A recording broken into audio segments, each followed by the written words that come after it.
Hola mis alumnos, ¿cómo están? Soy su profesor José Antonio Padilla del módulo 9. Es para mí un enorme gusto estar aquí con ustedes y sí, quiero ofrecer una disculpa porque ciertamente me he tardado en poder estar a plomo en cuanto a la puntualidad de las calificaciones y demás. Sin embargo, quiero expresarles a aquellos alumnos que no están acostumbrados a que yo tenga este descuido, a que no es propiamente un descuido, y quiero aclararlo muy bien, jóvenes. Actualmente soy profesor presencial ya la universidad me ha solicitado que yo esté de manera presencial. Entonces tengo actualmente un grupo que es de ciencia y sociedad y estoy teniendo los dos grupos de la ley. Además estoy en un congreso, se me pidió hacer un artículo también. Estoy haciendo un proyecto de seguimiento a egresados junto con otros colegas y estoy asesorando algunas tesis también y soy lector y sínodo de otras 4 tesis y eso me ha significado pues una absorción importante de tiempo. No me estoy justificando, ciertamente ustedes necesitan que yo siga siendo efectivo y por lo mismo estoy tratando de mejorar mi calendario para poderlos atender como ustedes se merecen y en el nivel en el que ustedes esperan de mí. Sin embargo, pues también se nos cayó la plataforma, algo inesperado, y se juntó con otras actividades que yo también tenía que hacer, y después tiembla, y eso también implicó otras cosas que también se tuvieron que ajustar en la UPN. Entonces, bueno, ante estos imprevistos y ante estas circunstancias atípicas, me he visto en la necesidad de retrasarme un poco en cuanto a las calificaciones, pero ya, como se habrán dado cuenta, ya la semana 1 ya la tienen calificada. Y pues voy a tratar de resumir muchas cosas porque si bien los leí, porque quiero que estén claros de una cosa, sí los leo, nada de que les pongo así cualquier cosa y ya, no, sí los leo y si les digo, ¿sabes qué? Esto que tú me estás comentando en tu texto, pues me gustaría que lo lleváramos al video porque es ahí donde no solo tú tienes esa misma impresión, sino que también tus compañeros.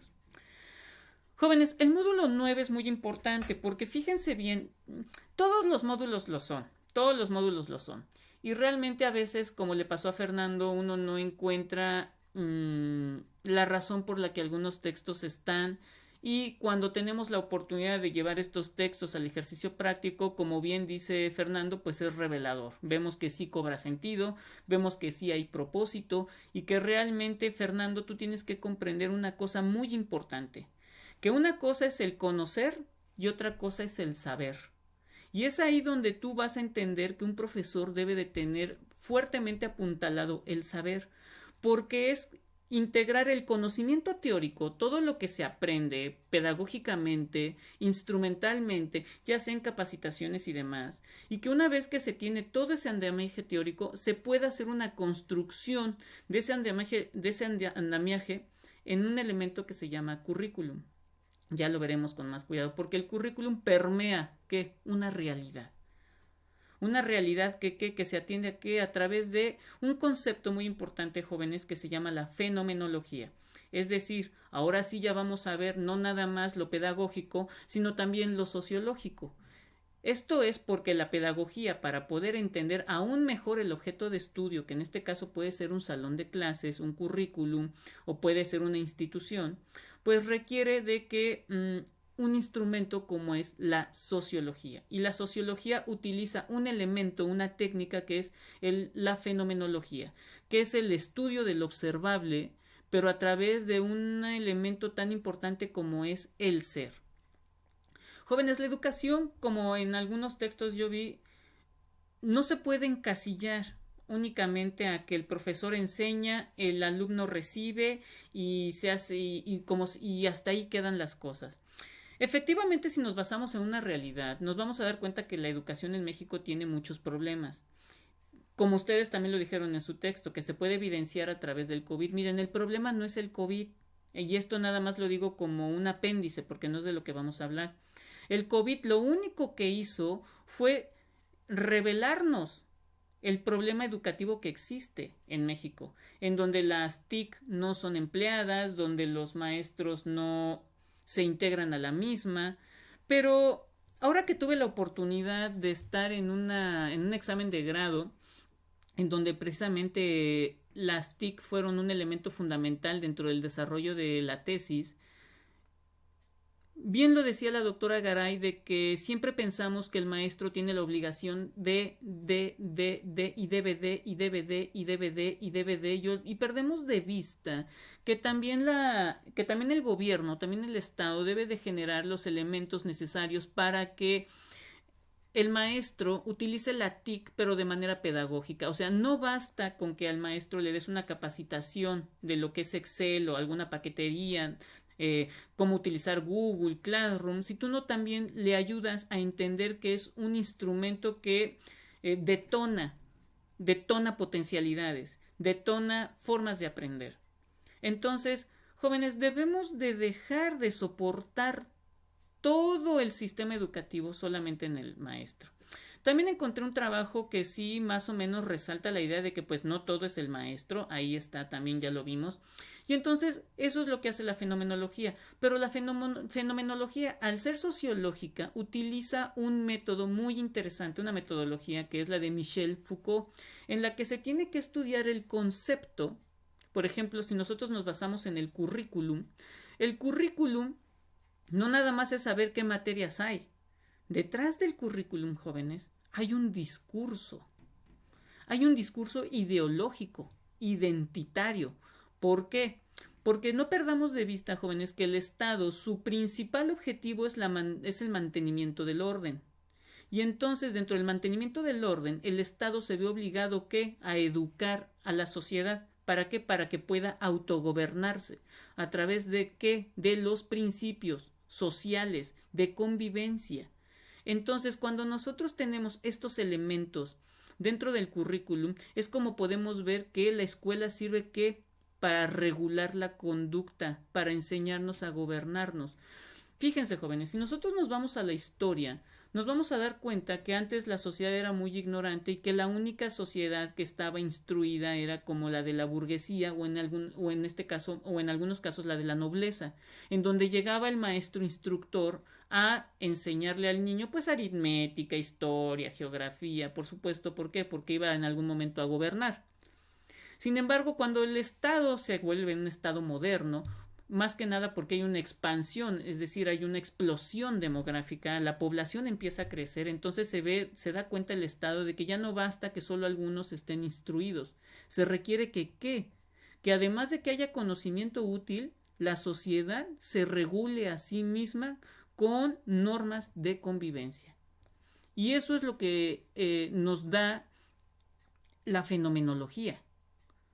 O sea, es el estudio del concepto, sí, currículum, esa es una palabra, y nosotros podemos verla en su definición, podemos tomar el diccionario y sobre el diccionario tener una idea, pero no se trata de tener ideas, Fernando, no se trata de tener ideas, Lorena, no se trata de tener ideas, Karina, no se trata de tener ideas, Patti, no, de lo que se trata es que tú veas que currículum, una vez que tú conoces su concepto y lo construyes en su concepto, es decir, en el imaginario, en lo teórico, lo materialices y veas cómo se entiende el currículum en su desenvolvimiento.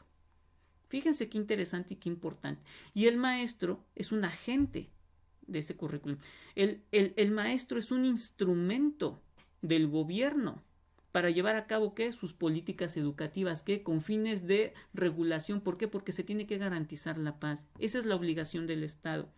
Y por supuesto tiene otras como la administración de los recursos, una serie de cosas, o sea, pero básicamente la población le otorga al Estado incluso el monopolio de la violencia para que puedas mantener el orden de forma educativa, pero sino también someter al orden. Y entonces se crea todo esto. Entonces, uno de los elementos importantísimos es entender cómo funciona la escuela.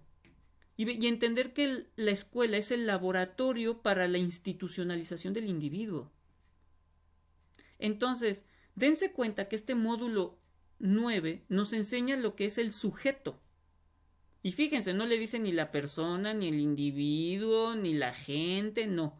Cuando decimos la palabra sujeto es porque vamos a estudiar que al objeto, al individuo, pero de forma sociológica.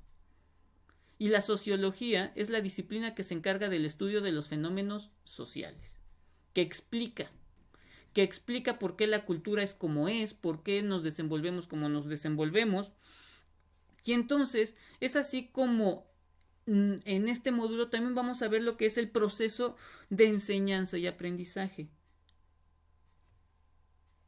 Hay muchas cosas que me encantaría explicarles que se complejiza, incluso eso también estaba yo dándolo en hace 2 sesiones en mis clases presenciales y me tomó 4 horas explicarlo, en el que efectivamente la escuela es el laboratorio que necesita el Estado para ver si nosotros realmente podemos desenvolvernos más adelante en la sociedad. Muchos de ustedes al observar el jardín de niños, como siempre, hay varios videos en los que yo hablo del jardín de niños porque me parece fundamental, fundamental, en donde vemos el patio, en donde es el patio donde existe mayor vigilancia, porque es ahí donde vemos si realmente el niño adquirió elementos básicos de convivencia y de autorregulación, como es el hecho de ir 5 minutos antes de que termine el recreo al baño, lo que significa el juego. ¿Por qué? Porque debemos de entender que el niño tiene que aprender que la escuela es divertida, sí, pero que poco a poco va transitando a que la escuela es algo muy serio. Entonces, eso es algo que el Estado se encarga de regular para después crear un individuo que socialmente sea útil.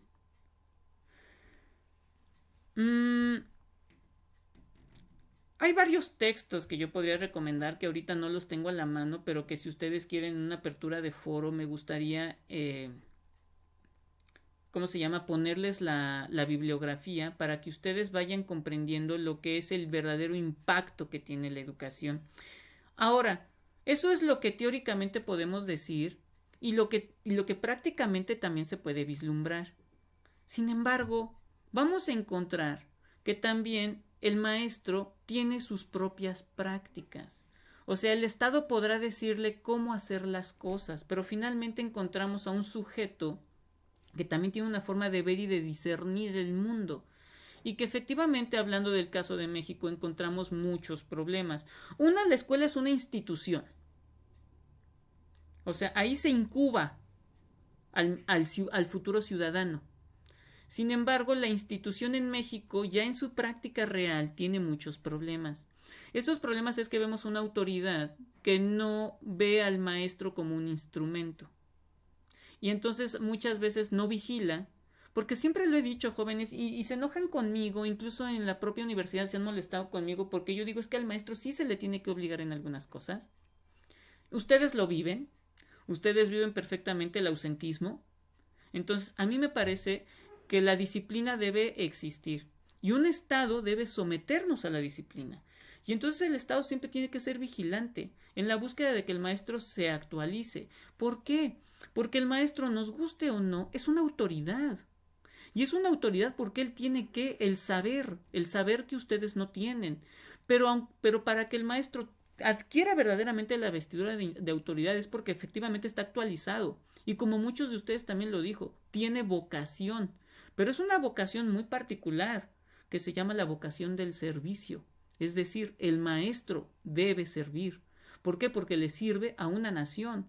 Forja al futuro ciudadano, forja al futuro profesional, forja al futuro investigador bajo los principios éticos y morales, donde efectivamente cuando él jura, ya cuando terminó su licenciatura, el ciudadano y que ya se va a integrar a la fuerza de trabajo, él jura hacer cumplir sus obligaciones para las cuales el Estado le financió o lo formó.